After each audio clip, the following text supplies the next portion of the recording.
Fundamental expert और senior vice president of Geojit investment Gaurang Shah जुड़ रहे हैं। गौरांग सर, बहुत स्वागत है आपका 18 हाउस स्वदेश पर और बहुत शुक्रिया आपने समय दिया।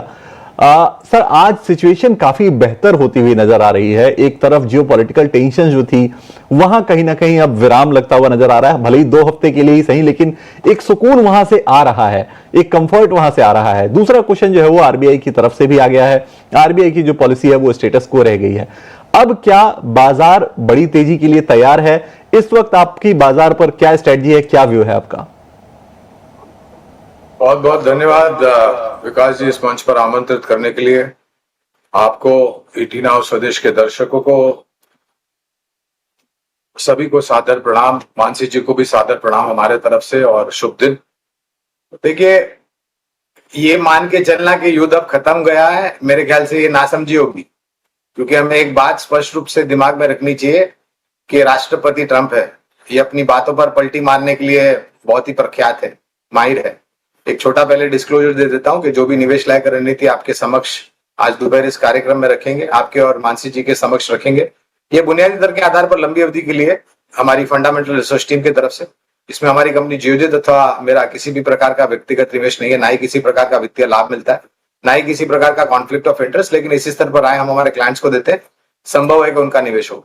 तो मुझे ये समझ में नहीं आता है विकास जी के 2 हफ्ते का थोड़ा बहुत विराम सकारात्मक संकेत लूं या नकारात्मक, क्योंकि हमें ये नहीं पता कि 2 हफ्ते में या 2 हफ्ते के बाद क्या होगा। बाजार में राहत बिल्कुल ही है, सिर्फ हमारे ही बाजार में नहीं, पूरे विश्व भर के शेयर बाजारों में हमने आज संकेत सकारात्मक देखे। और मैं प्रभु परमात्मा से, दीन देवियों से, देवताओं से प्रार्थना करता हूं कि ये बुद्धिमत्ता का प्रयोग वास्तविकता में हो। जमीनी स्तर पर जो भी शांति प्रस्ताव पर हस्ताक्षर या मोहर लगाने हैं, जो भी प्रतिनिधि द्वारा, चाहे वो अमेरिका के हो, ईरान के हो या इजराइल के हो, वो निर्णायक तरीके से हो जाए, ताकि अनिश्चित के जो वातावरण है वो दूर हो जाए। और एक चीज जो शेयर बाजार को नहीं अच्छी लगती है या पसंद नहीं है, वो है अनिश्चितता। एक बात दूसरी ये ध्यान में रखनी है विकास जी कि जो भी नुकसान हुआ है, जान का तो हुआ है, उसकी तो भरपाई हो नहीं सकती, लेकिन जो भी सुविधाओं पर आक्रमण किए हैं, मिसाइल दागे हैं, उनको फिर से कामकाज में लाने के लिए बहुत लंबा समय लगेगा। ऐसा नहीं है कि 2 हफ्ते बाद युद्ध विराम हो गया और हस्ताक्षर हो गए और तीसरे चौथे हफ्ते में ये सब सुविधाएं फिर से शुरू हो जाएगी, ऐसा नहीं है। बहुत बड़ा नुकसान हुआ है, इनको फिर से खड़ा करने के लिए बहुत लंबा समय लगेगा। उस दरमियान में कच्चे तेल के दाम किधर जाते हैं, रुपया किधर जाता है डॉलर मुकाबले, ये सब चीजों पर हमें ध्यान रखना पड़ेगा। लेकिन अगर सब कुछ सकारात्मक रूप से हो जाता है तो मेरे ख्याल से एक परिवर्तन बाजार में आपको बिल्कुल आते हुए दिखेगा। ऐसा नहीं कि एक तरफा बाजार होगा, ऊपर की तरफ जाने के लिए थोड़ा समय लगेगा और पूर्ण रूप से निर्भर होगा कि खाड़ी देश में से युद्ध को लेकर के क्या खबरें आती है और संकेत क्या आते हैं।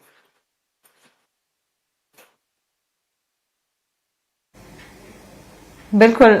Gaurang sir, good afternoon to you. और मैं इसी के साथ शुरुआत करना चाहूंगी कि यही तो खूबी है आप जैसे बड़े मार्केट एक्सपर्ट्स की कि यहां पर और यहां तक ही नहीं, आप फॉरवर्ड लुकिंग विजन की भी सोच रहे हैं कि युद्ध विराम, सीज फायर की बात तो हो रही है, लेकिन जब ये ड्यूरेशन खत्म होगा तब क्या होगा। बहरहाल कच्चे तेल पर भी आपने टच बेस किया। स्ट्रेट ऑफ हॉर्मुज खुलने की बात महज से हम देख रहे हैं कि क्रूड में जो बड़ा उबाल था वो थमता दिखा है। एक ही सवाल लगातार हम पूछ भी रहे थे और कंसर्न जिसे हम बयां कर रहे थे कि $100 के ऊपर कच्चा तेल एक कंसर्न है। अब हम देख रहे हैं $93-94 और सिर्फ ये एक खबर और ये एक डेवलपमेंट के दम पर आता हुआ दिखा है।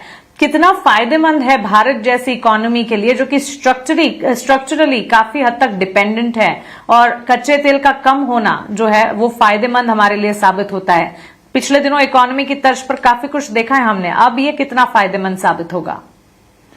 देखिए मानसी जी, कच्चे तेल के दाम के साथ साथ दूसरी नजर जो हमारी होनी चाहिए वो रुपए डॉलर पर होनी चाहिए, क्योंकि हम कुछ देशों से जब हमारी ऊर्जा की जरूरतें आयात करते हैं, कच्चा तेल, नेचुरल गैस, तो लोकल करेंसी में होता है, लोकल मुद्रा में होता है, वहां पर डॉलर बीच में नहीं आता है। लेकिन जब बाकी अन्य देशों से जब हम आयात करते हैं कच्चा तेल और नेचुरल, तो डॉलर में भरपाई करनी पड़ती है। और जिस प्रकार से हाल ही में हमने देखा था, रुपए ने अपने जीवन का सबसे निचला स्तर डॉलर के सामने बनाया था, तो ये 2 धारी तलवार के रूप में काम करती है मानसी। एक तो उबलते हुए कच्चे तेल के दाम और दूसरी तरफ कमजोर रुपया डॉलर के मुकाबले। वास्तविकता ये भी है मानसी के $60-65 प्रति बैरल दाम हुआ करता था कच्चे तेल का 28 फरवरी के पहले, और वहां पर उबाल आया तो सीधा 2 गुना हो गया, 100-110 डॉलर तक गया। अब धीरे धीरे करके, और एक बात है कि ये 6 हफ्ते में करीबन 9 या 10 समुद्री जहाज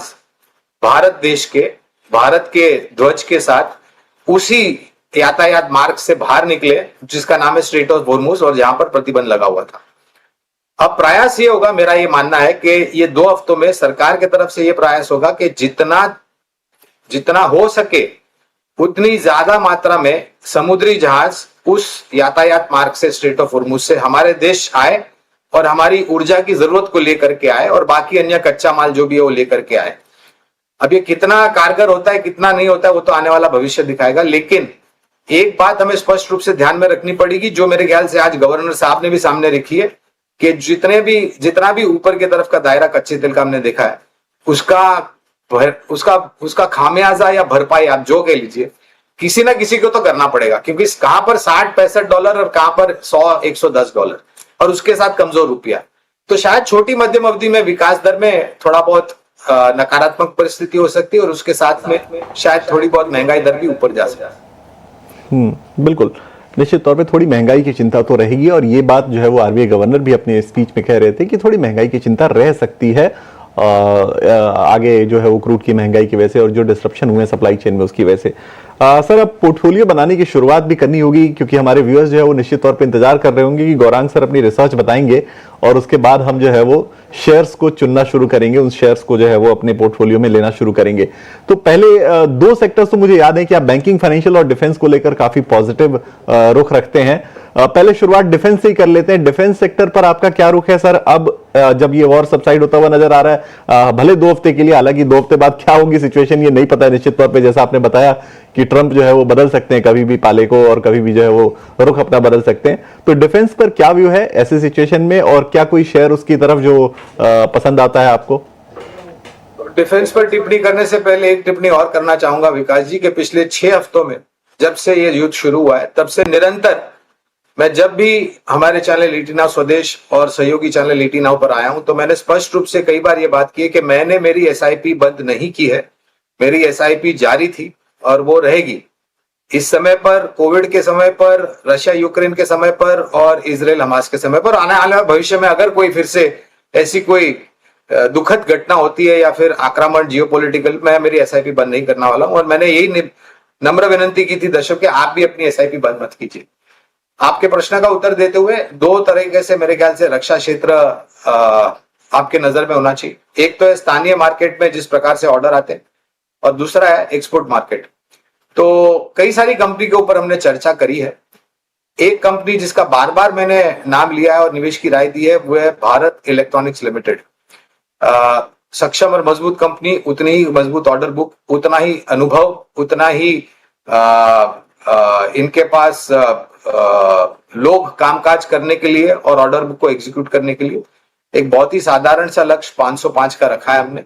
अगर सकारात्मक संदेश आए और अगर सकारात्मक नतीजे आए तो इस लक्ष्यांक में ऊपर की तरफ परिवर्तन करेंगे।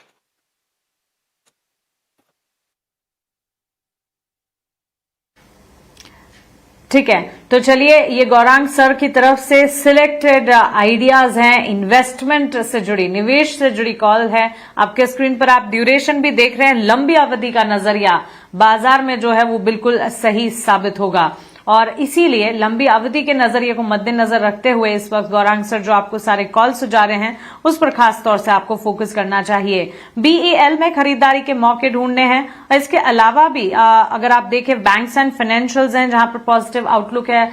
आज क्रेडिट पॉलिसी के बाद एसबीआई का मैनेजमेंट हमारे साथ जुड़ा था, और बैंक्स एंड फाइनेंशियल्स पर गौरांग सर का भी नजरिया रहता है। इस बीच मोबाइल स्पेस और साथ ही कुछ और स्पेसेस भी है जैसे होटल, लीजर, जहां पर फोकस बनाकर आप चल रहे हैं। जी बिल्कुल मानसी जी, तो वित्तीय क्षेत्र में पहले बात कर लेते हैं। एक निजी क्षेत्र की नॉन बैंकिंग फाइनेंस कंपनी है दिग्गज, जिसमें दामों में करेक्शन आया है, और मैं हमेशा एक मान के चलता हूं कि जब सक्षम मजबूत कंपनियों में बाजार में करेक्शन आता है या नीचे की तरफ के दायरे होते हैं तो मौके होते हैं निवेश करने के लिए। बजाज फाइनेंस पर दूसरी राय है लंबी अवधि के लिए निवेश करने के लिए। यहाँ पर अनुमानित लक्ष्यांक मानसी जी करीबन 1140 का हमने निर्धारित किया है। और हमें लग रहा है कि जिस प्रकार से चौथे कारोबारी अपडेट आए थे बैंक्स के, निजी क्षेत्र बैंक, सरकारी बैंक और मजबूत एनबीएफसी के, समय काफी अच्छा लगता है। आने वाला भविष्य, खास करके ये नया जो वित्तीय वर्ष शुरू हुआ है और आने वाले समय में सरकारी बैंकों की सूची में से हमारे देश की सबसे बड़ी बैंक, जिसका मैनेजमेंट के साथ आपने बात करी कुछ समय पहले, स्टेट बैंक ऑफ इंडिया, यहाँ पर खरीदारी की राय है। 1180 के बहुत ही साधारण लक्ष्यांक है लंबी अवधि के लिए। तो ये कुछ और विकल्प है जहां पर आप निवेश कर सकते हैं। एक राय ये है मानसी जी के पूरी ताकत लगा करके निवेश मत कीजिए। ये मत सोचिए कि हम मौका गवा बैठे, बाजार आपको निरंतर मौके देते रहेंगे। ये आपके ऊपर है कि आप वो मौके का इस्तेमाल करते हैं और उसका लाभ लेकर के निवेश करते हैं। बिल्कुल। तो डिफेंस की बात हमने की और फाइनेंशियल, बैंकिंग फाइनेंशियल्स की बात हमने की, जो गौरांग सर के दो सबसे फेवरेट सेक्टर इस वक्त के बाजार के हिसाब से हैं, और 3 कॉल्स अब तक आ गई हैं। लेकिन सर कम से कम 5 शेयर तो हमारे व्यूअर्स को चाहिए होंगे, तो अगले 2 शेयर की चर्चा भी जरा कर लेते हैं। वो किस सेक्टर से आ रहे हैं सर? तो दूसरा क्षेत्र है जो इस परिस्थिति से सीधा नकारात्मक असर हुई थी, वो है हॉस्पिटैलिटी, यानी कि होटल्स। हमारे देश में टाटा ग्रुप की एक कंपनी है इंडियन होटल्स। काफी सारी विस्तार योजनाओं की घोषणा की है विकास जी इस कंपनी ने, होटल ने। मौजूदा जो उनके पास सुविधाएं हैं वहां पर विस्तार योजनाएं और नए प्रॉपर्टीज को खोल करके नए एसेट्स भी शुरू करने की बात है। रिस्क रिवॉर्ड बहुत फेवरेबल है। इंडियन होटल्स पर लंबी अवधि के लिए खरीदारी की राय है। अनुमानित लक्ष्यांक करीबन 780 के आसपास है। तो और ये जो पूरी एक उड़ान क्षेत्र को लेकर के भी नकारात्मक परिस्थिति, लेकिन ये भी वास्तविकता है विकास जी के बहुत जल्द गर्मियों की छुट्टी शुरू हो जाएगी, तो और लोग मुसाफरी भी करेंगे, छुट्टियां मनाने के लिए भी बाहर जाएंगे। और रूम टैरिफ्स में ऊपर के तरफ के दायरे, ऑक्यूपेंसी रेट ऊपर जा रही है। बैंक्वेट्स, फूड एंड बेवरेजेस से भी जो आय है वो काफी बेहतर आ रही है। तो इंडियन होटल्स पर खरीदारी की राय है। दूसरा विकल्प है फिर से एक क्षेत्र जो सीधे नकारात्मक असर हुआ था, कच्चे तेल में उबाल आया था, वो है टायर मैन्युफैक्चरिंग कंपनीज। तो इस टायर मैन्युफैक्चरिंग क्षेत्र कंपनी में से हमने एक कंपनी को चुना है जिसका नाम है अपोलो टायर्स। बुनियादी तौर पर खरीदारी की राय है। अभी मानसी जी ऑटो सेक्टर का भी जिक्र कर रही थी। और टायर एक ऐसा पुर्जा है विकास जी जो बहुत ही अनिवार्य है किसी भी प्रकार के वाहन में, फिर वो 2 पहिया, 3 पहिया हो, चौपहिया हो, कमर्शियल व्हीकल हो या फिर साइकिल हो। बिना टायर के आप कोई भी इस्तेमाल नहीं करते हैं वाहन। और नया ऑर्डर मार्केट उतना ही मजबूत है और उससे भी मजबूत है रिप्लेसमेंट मार्केट। तो और रिस्क रिवॉर्ड यहाँ पर भी काफी फेवरेबल है। 580 के लक्ष्यांक है। इस स्तर से शुरुआत कीजिए, अनुमानित लक्ष्यांक है, इस स्तर से शुरुआत कीजिए और गिरावट पर जोड़ते जाइए। बिल्कुल। तो 5 शेयर आपके पास, बेहतरीन 5 शेयर, शानदार रिसर्च से निकले हुए 5 शेयर, लंबी अवधि के लिए ये 5 शेयर आपकी स्क्रीन पर एक एक करके टारगेट स्टॉप लॉसेस दिख रहे हैं। आप इन्हें नोट डाउन कीजिए और इनको आप फॉलो कीजिए। अपने रिस्क को निश्चित तौर पे ध्यान रखिए, अपने फाइनेंशियल एडवाइजर से बातचीत कीजिए और इन्वेस्टमेंट के इस आइडिया को फॉलो कीजिए। तो बैंकिंग और फाइनेंशियल से बजाज फाइनेंस, एसबीआई आपके पास आया, Indian hotels, hotel hospitality sector से, टायर सेक्टर से आपको अपोलो टायर्स मिला और बीईएल मिला आपको डिफेंस सेक्टर से। गौरांग सर बहुत शुक्रिया, आज आपने समय निकाला और उसके लिए भी सबसे ज्यादा शुक्रिया कि आपने डिटेल्ड रिसर्च पूरी हमारे व्यूअर्स के सामने रखी है, ऐसे दिन पर जब हर कोई खोज रहा है कि अच्छे शेयर्स मिल जाएं जिनमें अब गिरावट का फायदा उठाया जा सकता है। बहुत शुक्रिया सर। बहुत बहुत धन्यवाद।